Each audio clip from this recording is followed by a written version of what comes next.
Noong 2013, ginulantang ang isang maliit na komunidad sa Texas, USA ng sunod-sunod na pagpatay sa mga abogado at opisyal ng pamahalaan doon. Kaya naalarma ang buong puwersa ng kapulisan at sa kabila ng kanilang masusing pag-iimbestiga ay wala silang mahanap na suspect at gulong-gulo ang mga pulis kung sino ba talaga ang may pakana sa mga karumal-dumal na mga gawaing ito.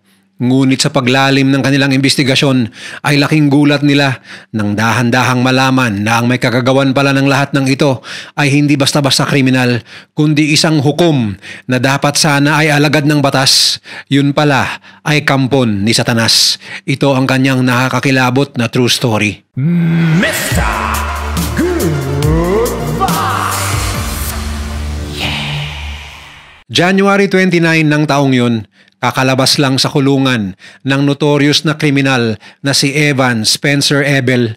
Si Evan ay miyembro ng gang na kung tawagin ay 211 Crew, isang grupo ng mga bayolenteng kriminal na kasangkot sa iba't ibang maruruming gawain kagaya ng droga at pagpatay.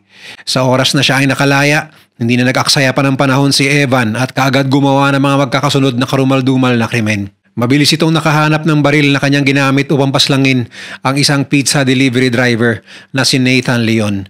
Gamit ang ninakaw niyang uniform mula kay Nathan, nagpanggap si Evan bilang isang delivery boy ng pizza at pumunta sa bahay ng pinuno ng kulungan kung saan siya natenga ng ilang taon na si Tom Clements. Wala namang in-order na pizza si Tom at nang buksan niya ang pinto, kaagad siyang pinaulanan ng bala ni Evan Ebel. Agad-agad kumalat ng balita tungkol sa masaklap na nangyari kay Tom noong March 19, 2013 na naging dahilan ng malawak na investigasyon.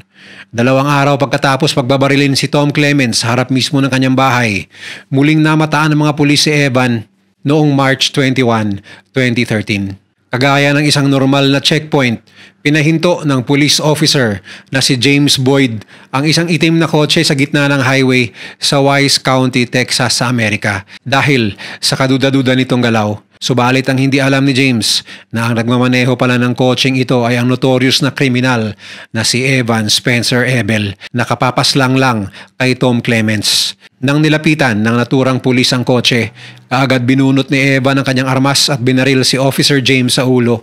Napuruhan ng pulis, ngunit buti na lang at may mga taong dumadaan sa naturang highway kaya kaagad itong nabigyan ng agarang tulong. Sa kabutihang palad, nabuhay pa rin si James sa kabila ng kanyang tinamong tama sa ulo. Habang dinadala ng ambulansya si Officer James Boyd sa ospital, kaagad namang rumisponde ang samot-saring mga pulis mula sa iba't ibang parte ng Texas at walang tigil na hinabol ang kotseng sinasakyan ni Evan Ebel. Bigla na lang nagkaroon ng kaati-atikabong habulan sa isang busy highway na para bang eksena sa isang action movie. Habang naghahabulan ay nagpapalitan rin ng putok ang mga otoridad at si Evan.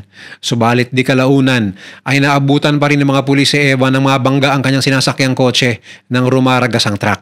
Kahit naghihingalo ay lumaban pa rin itong si Evan. Subalit sa dami ng mga pulis na nakapaligid sa kanya, hindi na nakapagtataka na matatamaan ito ng bala.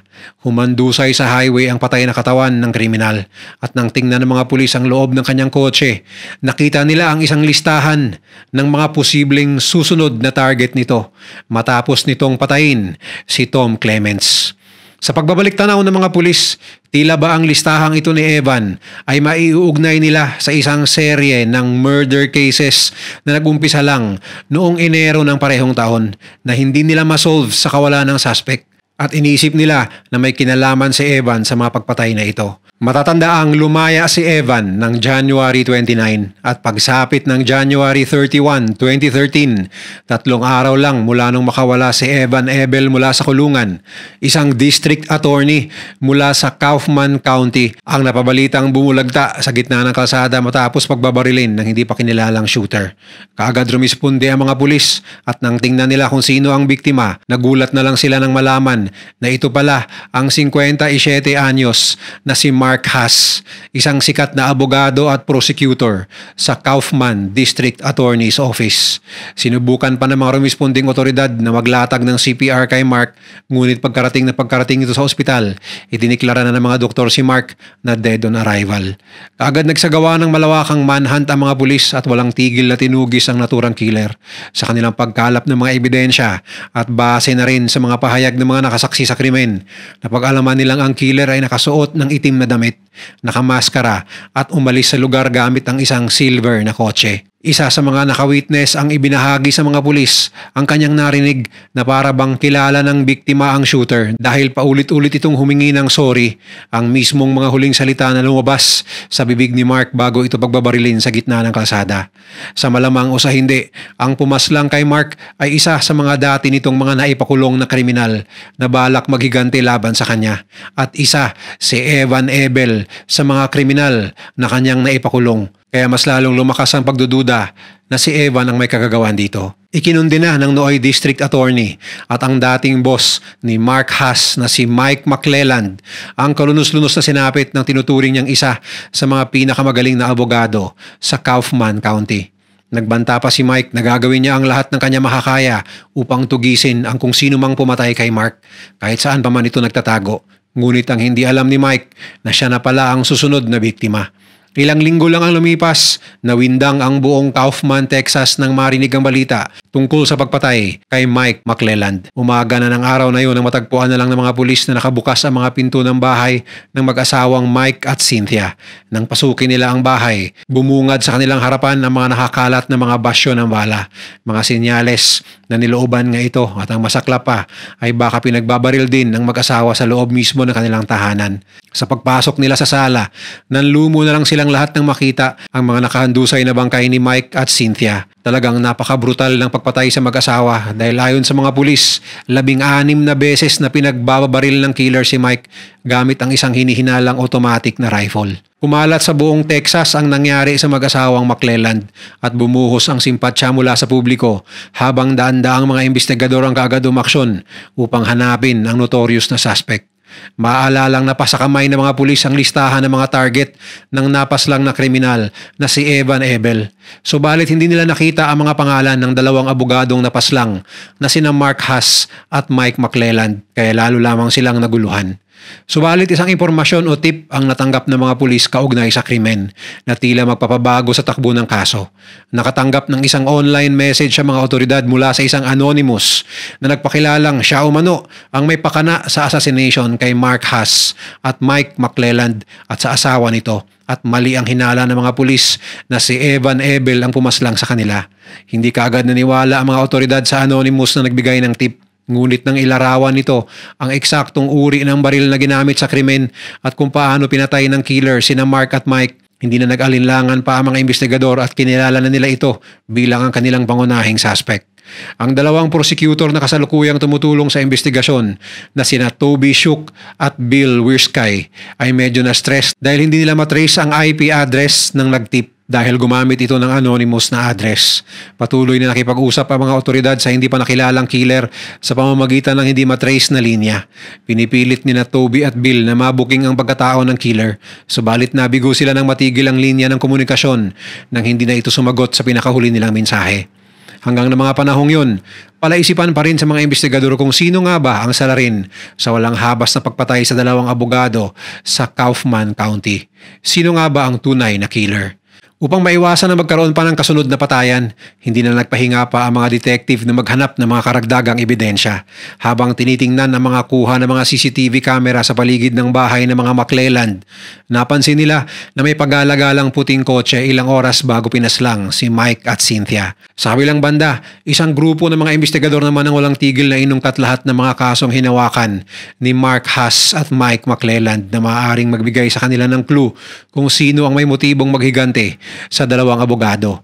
Sa kanilang paghahanap, napansin nila ang isang pamilyar na pangalan, ang dating hurado sa hukuman ng Kaufman na si Judge Eric Lyle Williams. Nung una ay isang huwarang huwes itong si Eric, subalit kinalaunan ay unti-unting lumabas ang tunay niyang pagkatao. Noong October 2011, natuklasan ng District Attorney na nagnanakaw pala si Judge Eric ng mga gamit sa courthouse matapos itong lantarang makita sa CCTV na nagnanakaw ng mga computer bukod pa sa pagtanggap ng bayad sa mga kasong kanyang hinawakan. Kaagad siyang inaresto, ngunit binigyan pa ito ng pagkakataong mag-resign na lamang sa kanyang posisyon bilang judge.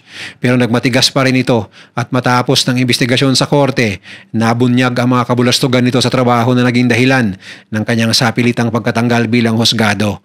2 taong probation, pagkakatanggal ng kanyang lisensya sa abogasya at syempre ang pagkakaroon ng criminal record. Nang tingnan ng mga otoridad kung sino ang mga prosecutor na humawak sa kaso ni Eric Williams, abay walang iba kundi si Mark Haas at Mike McClelland. Dahil dito, medyo nagkaroon na ng pagdududa ang mga investigador sa dating judge na si Eric. Di tumagal ay hininga ng mga pulis si Eric ng kanyang panig tungkol sa pagkamatay ng 2 prosecutor na parehong naging dahilan ng pagkatanggal niya sa trabaho.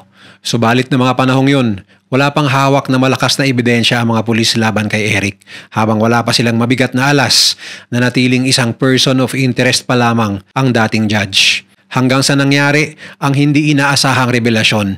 Pagsapit ng April 11, 2013 sa kalagitnaan ng malawakang investigasyon, katakatakang sinibak ni Eric ang kanyang mga abogado at kusang loob na lumapit sa mga pulis. Sa kanyang pakikipag-usap sa mga otoridad, iginiit niya na wala siyang kinalaman sa nangyaring patayan. Aniya, ibinenta na niya halos lahat ng kanyang mga baril dati pa at ang nag-iisang armas na naiwan sa kanya ay binabalak niya na ring ibenta. Dahil nahatulan na ito noong 2011, mahigpit na ipinagbabawal ng korte ang pagkakaroon niya ng kahit na anong baril.